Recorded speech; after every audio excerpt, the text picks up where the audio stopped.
So thank you very much for having me here, and a huge thanks to Bob and Emma and company for letting me do this talk, which I feel has been brewing inside of my brain for a long time. Also a thanks to Giacomo Zucco, which is where I think the concept of Bitcoin's immaculate conception was first coined. I promise this is the only slide that I'm going to show that's going to be a wall of text, despite being a huge regulatory geek. From here on in, it's all just AI-generated images and SMARM.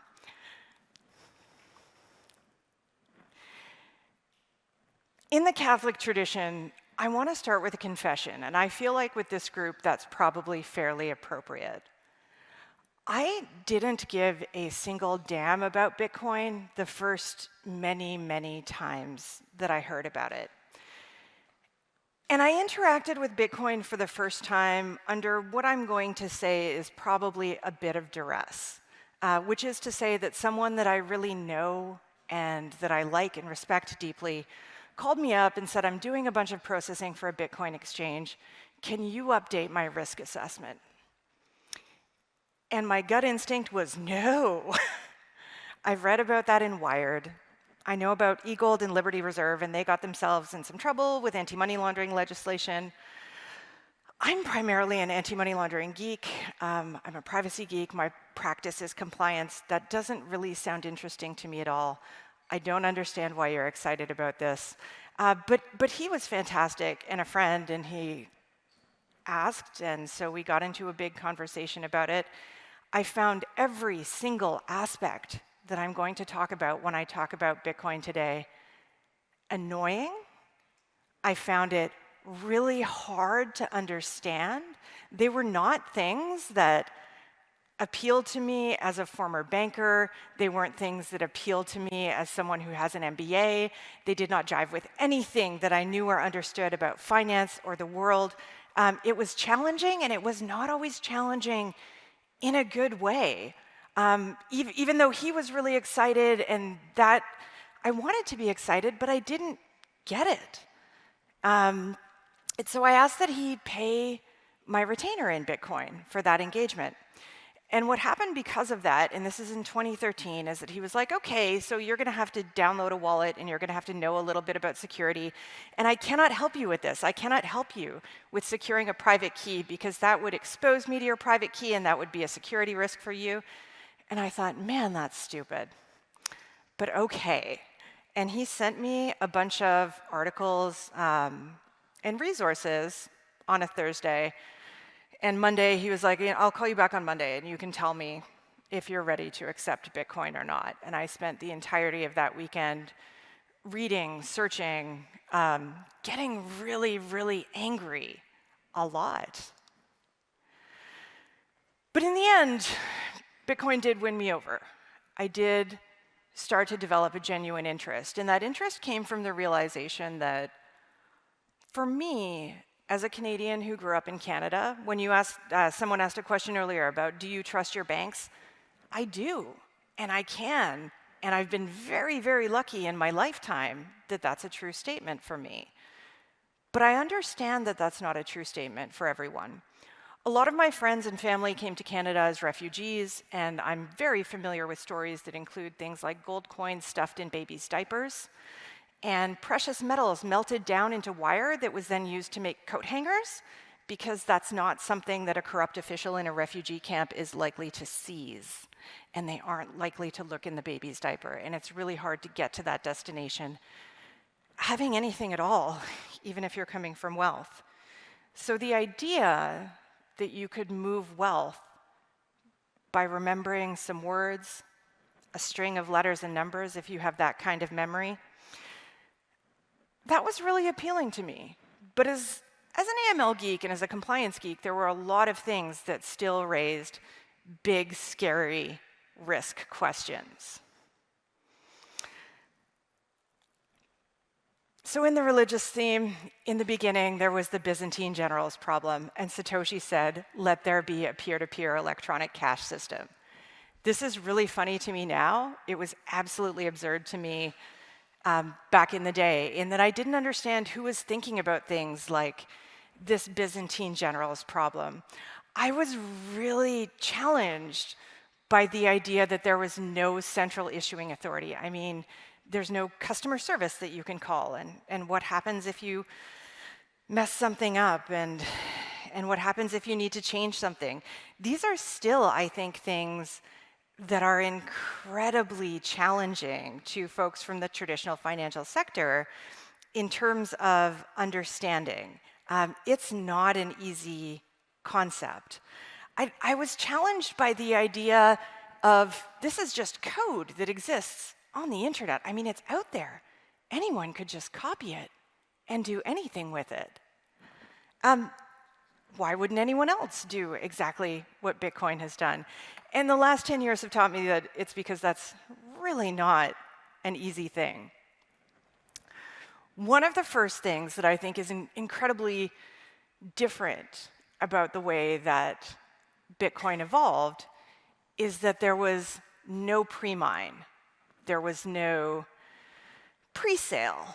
Anyone could immediately, once the network was up and existed, start mining Bitcoin. Anyone, anywhere. And I think for anyone who's been in the space for a while, we all have that friend or two who was mining on a laptop while they were sleeping in university. And I envy those guys for getting it at a point where I definitely didn't. I'm not going to speculate as to why that is. I don't know that there was a thought to what the value of these things would be like eventually. I mean, there certainly wasn't, at that point in time, number go up hype.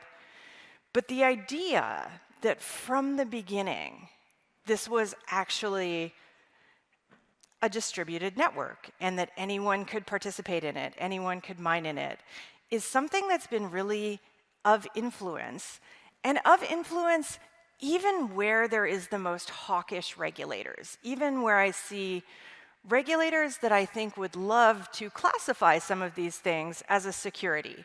And I'm not, as a compliance geek, demonizing regulators. I think Laurie Stein recently had a really astute explanation of how custodial exchanges became classified as securities dealers in Canada, which was that the Canadian securities regulators looked around and said, like, is there any prudential regulation, anything that's making these companies have a fiduciary responsibility when they're custodying things of value on behalf of retail customers? And they looked around, and the answer was no. And so they figured out where this might touch Canadian securities regulation, which was the idea that you have a contract. You're not really giving someone, if you're holding custody of a virtual asset, you're giving them a digital representation, and the contract behind that is something that can be classified under securities regulation. So custodial exchanges, ta-da, are now securities dealers in our context. There is no path in that to classify Bitcoin itself as a security. And that was very much part of that analysis, was could these digital assets themselves be a security? And the answer for some of the other digital assets is I think, very much yes. Bitcoin is quite unique in that.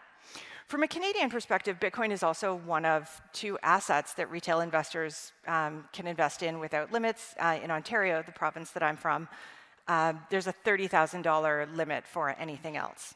And that's intended to provide some form of investor protection.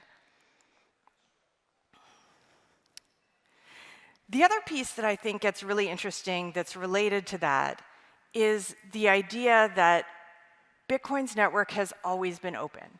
It's been transparent, it's been online. People can build whatever they want to on top of that. There's always been block explorers, so that was one of the use cases that jumped up very quickly. I'm going to tick a lot of people off probably with this next comment, is that if you can build a block explorer, you can build a data visualization, you can build a risk visualization, you can build blockchain analytics. And I don't care what you think of blockchain analytics, but I think those tools have been incredibly helpful in helping regulators in traditional finance and the Financial Action Task Force and other intergovernmental bodies at understanding some of the risk related to these assets and feeling like we can in some way have our arms around what that movement looks like, what that risk looks like. And in the Financial Action Task Force's guidance in relation to virtual assets and virtual asset service providers, one of the pieces that has always really caught my interest is the idea that there shouldn't be an outright banning of virtual assets. And in fact, if a jurisdiction that is an FATF member wants to ban virtual assets, they would have to have some measures in place to enforce that. And that's really hard to do if you're talking about something that is peer-to-peer. Being able to enforce a ban, I don't think is something that most jurisdictions that aren't autocratic and that aren't totalitarian societies could do with any degree of effectiveness. And so what it comes down to is how do we manage risk? And what does that look like? And there's an expectation that jurisdictions are going to manage risk. That there has been a way to build tools that do some of those things and that can demonstrably do some of those things and build comfort around those things, I think has been an incredibly important element. The other piece that I think that always open, anyone has always been able to access the network, anyone has always been able to mine on the network bit, is that Bitcoin has been able to avoid being labeled with probably one of my favorite ever acronyms, which was actually coined by the SEC for decentralized in name only. And this is the idea that we have so many things that claim to be decentralized in some really sad attempt at regulatory arbitrage that don't have any real element of decentralization. Decentralization, by the way, I think is a difficult term to pin down. I moderated a panel at the Cambridge Symposium on Economic Crime recently, and we had computer science PhDs, we had lawyers. I thought it was this beautiful mix of humans. And I asked the question about what is decentralization to the tech folks first, because I thought that was going to be an easier conversation than the regulatory perspective on what's decentralization. And what I learned is you can have a really mean-spirited debate on both sides of the aisle. It was great. It was spicy, and it was very interesting. But it's not simple. We don't have, I think, an easy answer to what is decentralization, what's true decentralization from a technology perspective or from a regulatory perspective. But here's the one thing that the technology folks and the law folks agreed on, and it was that Bitcoin and the Bitcoin network was decentralized. I think a pretty important call out, because we are at the Proof of Work Summit, is the idea that from both of those camps, there were also serious questions about the idea that proof of stake could ever be truly decentralized. And I think those are important concepts. For me as a regulatory geek, I certainly think that with a lot of our regulators, the jury is still out in terms of what that looks like for proof of stake and where regulation touches that. Another piece that I think is interesting is that that open network was accessible from anywhere on Earth. And there was no citizenship. There was no company, there was no foundation, there was nothing that was bound to a particular place. That gets interesting, I think, because regulation is very local and it's very slow to change. Technology is instant and it's global, and those kind of orthogonal quadrants end up being, I think, a point of a lot of tension, not just in the crypto asset space, but in general, between technology and regulation. Bitcoin skirted a lot of that in a really interesting way, and not in a way that was regulatory arbitrage, which is to say, I'm serving people in America, but I'm going to go, incorporate in another jurisdiction and hope that saves me. TLDR, it won't. So there was something that was entirely different about this approach. And there were a lot of things that came into that. part of that, there was no sales force. No salesperson called you. No one was promoting it. There are a lot of folks that have represented Bitcoin in various ways. Lots of my friends got their first Bitcoin from Roger Ver. People called him Bitcoin Jesus, but he wasn't like an official representative of Bitcoin. Satoshi didn't knight people to go out and go forth and spread the word. Folks could choose to do that, and they could choose not to do that at any point in time. One of the things that happened in the dystopian hellscape that was the ICO craze of 2017 was that there were just constantly people doing sales calls, pitches, making a variety of representations, many of which were absolute crap, some of which got them in trouble with regulators, maybe not enough in my opinion. But this is certainly not something that Bitcoin itself has ever had to deal with, in that there weren't people going out and selling. And I think that's pretty fabulous. And the last piece that I think, and geez, as a compliance geek, every time I talk about pseudonymity, I kind of go, oh, you know, in that what I do is AML, and so much of that is related to KYC. But I think there's something just incredibly beautiful about Satoshi's lasting pseudonymity. Technically speaking, as someone who tries to have half-decent OPSEC, the idea that you could even maintain pseudonymity against an army of super well-funded media outlets that really would love to unmask you, and, you know, a whole worldwide army of keyboard warriors who are curious to the extent that Shia LaBeouf can't hide a flag in an anonymous kind of looking rooftop without people being able to locate it and pinpoint that location within hours. But this has been something lasting, is absolutely fascinating. But it's also played into every one of these points, in that this is a figure who produced something and then, in my opinion, was absolutely humble enough to say that I don't need my name to be connected to this. I don't need my personality to be connected to this. I think that I can release it into the world, into this global village, and it's not bound to me personally.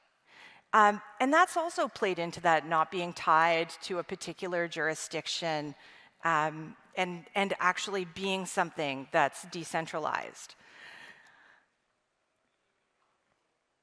I'm thankful for that.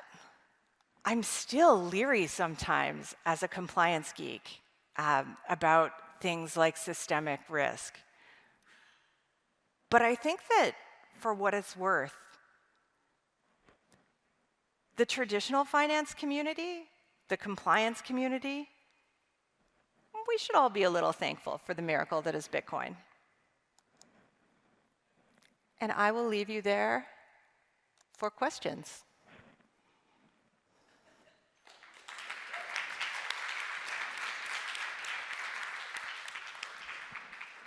Yes. So, do you believe in Bitcoin's immaculate conception? Do you believe it is a one-trick show, or can it be repeated, or has it been repeated? I don't think it has been repeated, and I am up for someone who disagrees to discuss that over beer, but I don't think that there has been any other asset that's replicated that set of characteristics in such a way. I have a question. Amber. Yes, ma'am. Is Bitcoin a cult or a religion? It depends on who you ask. That's true. I heard a beautiful quote from Exiled Surfer earlier today, which I think might have been him quoting Prince, which is, whatever you believe is true. Okay. Awesome. Well, thank you very much. I thoroughly enjoyed your talk and your graphics. I mean, the dino. Spot on. Thank you. Awesome. And if you have any more AML compliance questions, you can find Amber around here or around Prague later.